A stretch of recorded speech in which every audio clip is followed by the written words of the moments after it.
what seemed like a perfect destination for Anthony Davis, the Chicago Bulls are once again missing out. Anthony Davis is obviously from Chicago. They need a big man after trading Nikola Vucevic away, who has been extremely healthy the past few years in Chicago, who has been arguably your best player. You can say Kobe White, Josh Giddey, right? Nikola Vucevic has been the third best player, but when you account for the injuries of Kobe White and then Josh Giddey's inconsistency his first season or two in Chicago, Nikola Vucevic has been their best player over the past 3 years. And you trade him away, and you should go after Anthony Davis. You have nothing but guards right now. You're just stockpiling. For what?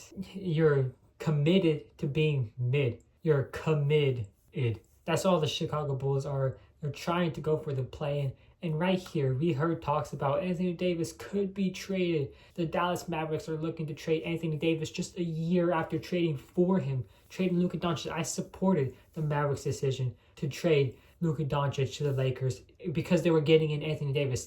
If that trade didn't happen, the Mavericks wouldn't have had the number 1 overall pick. That's just facts. But they got the number 1 overall pick, and it's like, okay, Kyrie Irving, when he comes back, it's going to be good. When he comes back, right? D'Angelo Russell, bad point guard. We trade him away. Jaden Hardy you want to believe in him. We are kind of seeing him get more playing time. This is not really. I mean, it's always been the story of his career is he gets playing time. He's not really that good. His minutes go down. He's borderline 12th man. He gets playing time, borderline 12th man. That's the story of Jaden Hardy's career. So it's like the Mavericks, you have that. You have Najee Marshall, who was fantastic at the end of last year. Najee Marshall was doing so good as a starter. It sucks that he wasn't starting at the beginning of this year. Klay Thompson is all right. I mean, he's some games he just looks so washed. Like he does absolutely nothing. He's not as bad as when he first got traded to the Mavericks or signed with the Mavericks, but oh my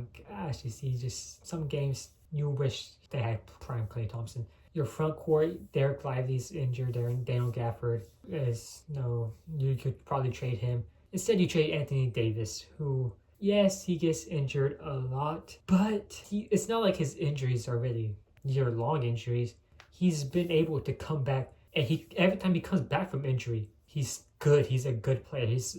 He can get you 30 points easily. He can be a good defender. He's not top 5. Even 2 years ago, he was still a top 5 defender. He's not a top 5 defender now. He's a little bit worse. He kind of lost a step. But you have Cooper Flag. You have, like I said, Derek Lively when he comes back next season.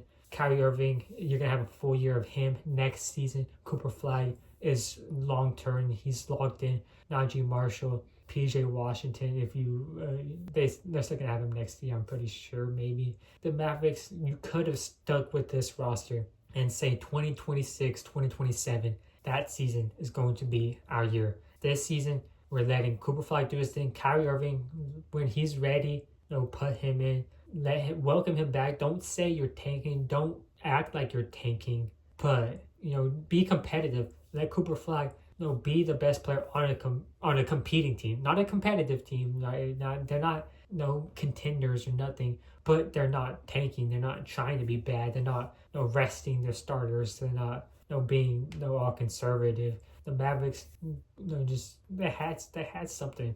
I like the AD trade. I like them wanting defense because you have to have a top 10 offense and a top 10 defense to win a championship in the NBA today. That's just how it is. The Mavericks were not going to have that with Luka Doncic, even though they kind of did that year they went to the finals. But Luka Doncic was so bad defensively, and you did not have hope that he could overcome that, and you could build it around Luka Doncic. The Lakers aren't even building around Luka Doncic. More so, they just traded AD for Luka, and they haven't really done much since they did that trade. It's just Luka being a good player, and that's why the Lakers are where they are right now. Now going back to the Wizards now, the Washington Wizards. What do you see in this? Actually, it's a good trade for them because the 2 firsts they gave away were not their own picks. They gave away the Thunder's pick for next year, which is going to be the 30th overall pick. Okay, so basically a second rounder, and you give away the Warriors 2030 pick, which again is not a bad loss. We don't know if it's protected, so it's not going to be like a high pick.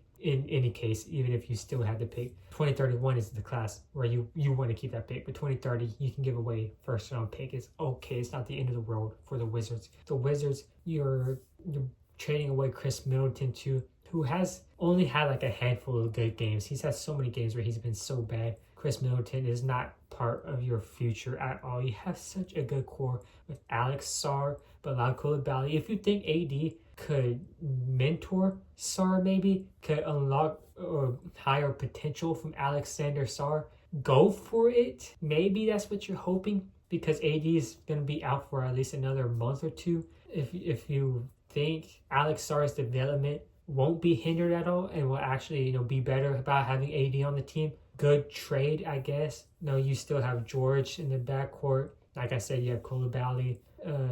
You have Book Carrington. The Wizards are, we've always talked about them as a great young core, at least the past season or so. We've talked about them as one of the best young cores in the NBA. Have they been winning games this year? No. Can Anthony Davis at least get them, give them a little bit of just some more wins? Yeah. And it's like, oh, why would you try to win? Why wouldn't you try to get the number one overall pick? That's how a lot of NBA fans see things, but it's like, you're not supposed to tank. You win as many games as you can. You need to keep your players satisfied. Like, unless you're Lauri Markkanen or LaMelo Ball, you're not going to win to play for a bad team, especially with all these young players who are not making a lot of money, obviously, because they're on rookie contracts. You gotta satisfy the players. You gotta give them something to play for. And there's a big difference between winning 30 games and winning 18 games, right? Or whatever pace the Wizards are on to winning.